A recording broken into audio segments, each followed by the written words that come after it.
Halloween is approaching. Oh! Yes, I know, I'm not quite right in the head. Sam's Trains here, and I'm here to announce an all-new model for Halloween.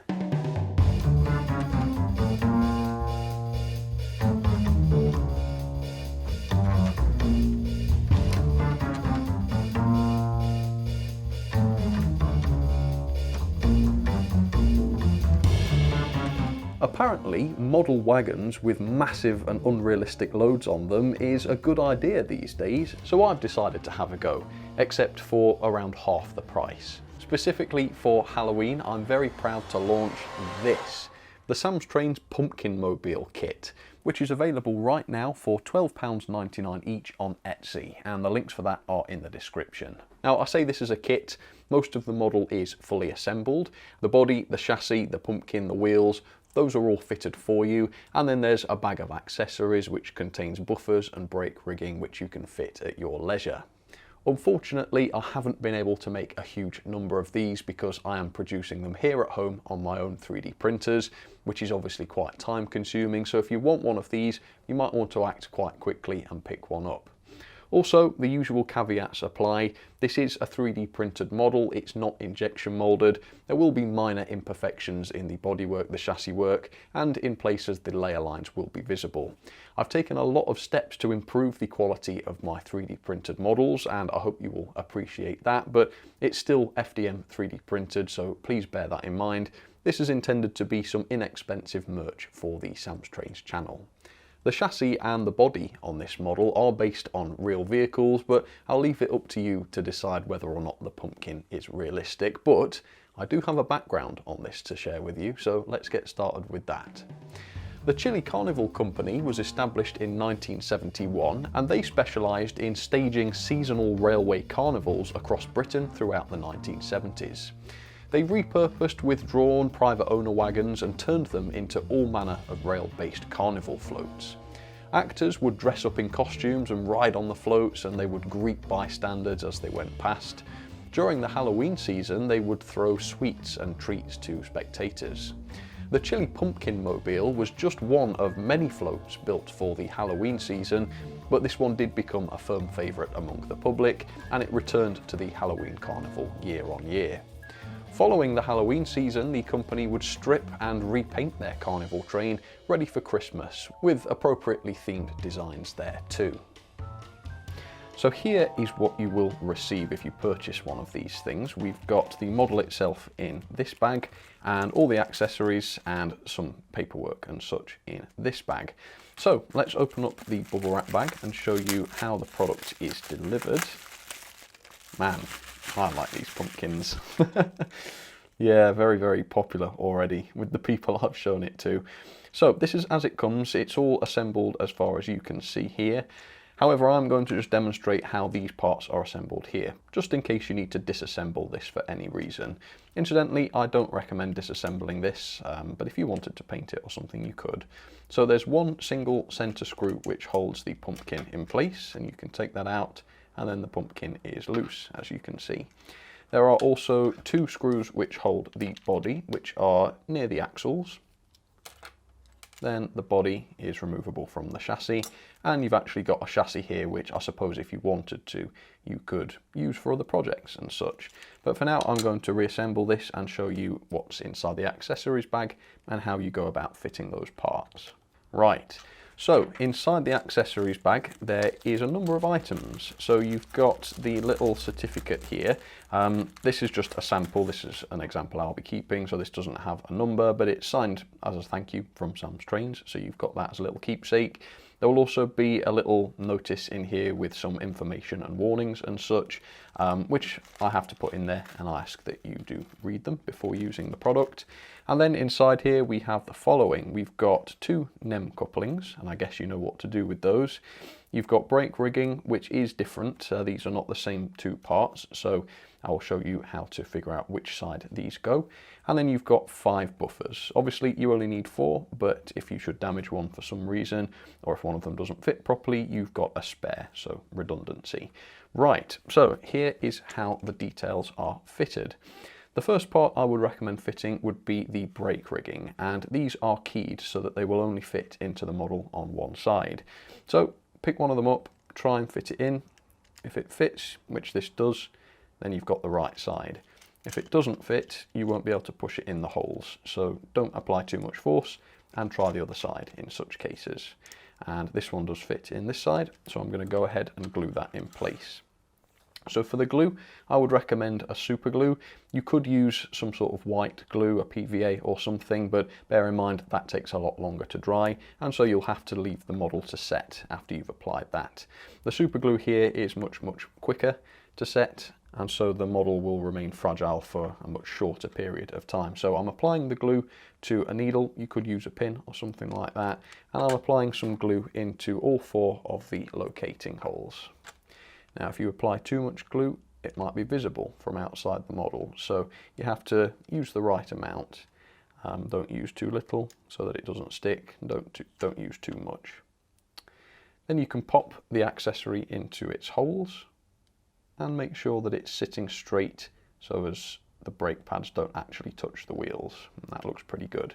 And trying not to disturb that, I'm going to put some glue into the other holes and glue the other side on. Okay, and at this point I would recommend leaving this to set for 5 minutes or so if you're using super glue, or significantly longer if you're using a PVA or white glue. Then we'll come back and I'll show you how to fit the brake rods. So the brake rods are an optional extra. They are these parts, and there should be a little pin on each end. These can be a little bit fiddly to fit, so if you don't fancy them, by all means you don't have to fit them. Now if you look at the brake rod, you will see that there's one end with a long flat section and one end with a short flat section. The end with the long flat section goes at the top on the wagon chassis. The end with the short flat section goes into the brake rigging pieces that you've just fitted. Now before you apply any glue, I would recommend just carefully putting the brake rod into position, just to make sure that it is going to fit. And as you can see, that does fit into the holes, so I can now go ahead and apply some glue and fit these into place. Now if you want, you could use tweezers to get these in position, because obviously not everybody's dexterity is great. Or equally, yep, the model is perfectly fine without these parts in place. It's just an optional extra if you want a bit of extra detail. And I'm going to do this by hand. And we'll see what sort of job I've done. If I've used too much glue, then you'll see some misting around those parts.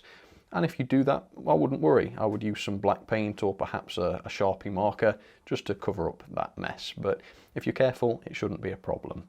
Right, I'll do the other side. So now the only thing you have to do is put the buffers in position. And this is pretty much exactly the same process. So you would take a small amount of glue on the end of your needle or pin or whatever you're using, and apply a small amount into one of the buffer locating holes.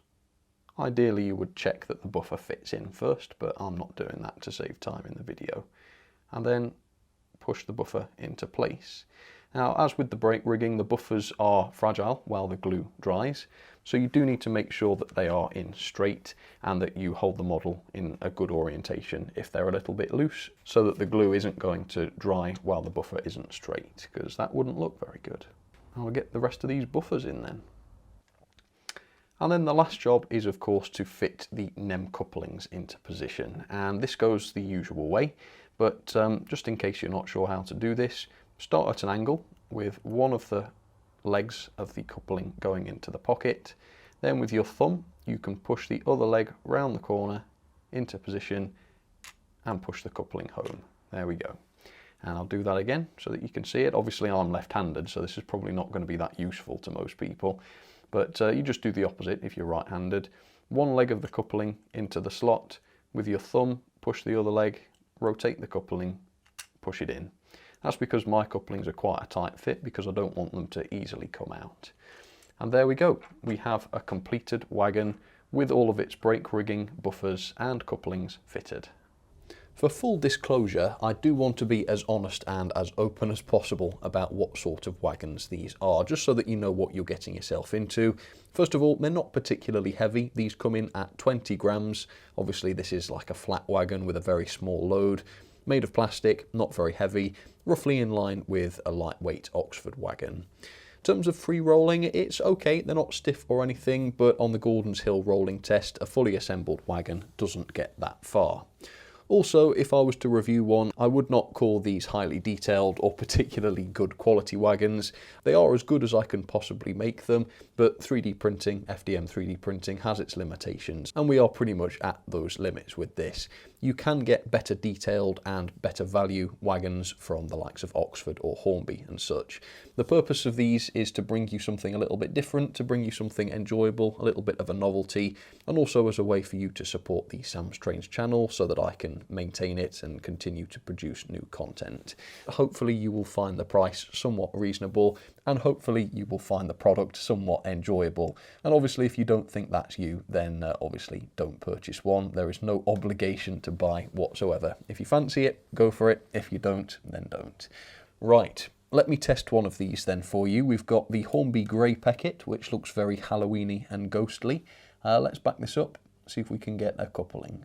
The couplings themselves are 3D printed. There we go. Yep, that's a successful coupling. Right, let's check how this gets on around the layout, shall we?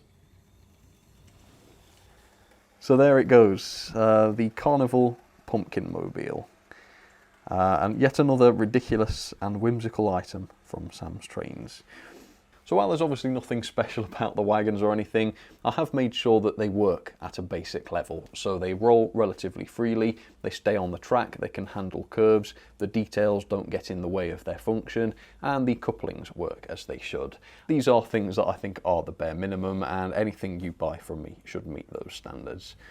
So, Pumpkin Mobile works, as you can see, and it still brings a smile to my face seeing, oh dear, the giant pumpkin. And to try and make this channel merch a little bit more cool, I've decided that every wagon I sell will have been tested on the Sam'sTrains layout and will have done at least one complete lap. And I've saved quite a few of the models for this video so that I can put a good number of them together and build up a train of them. So I'm going to grab myself some couplings and I'm going to do that now.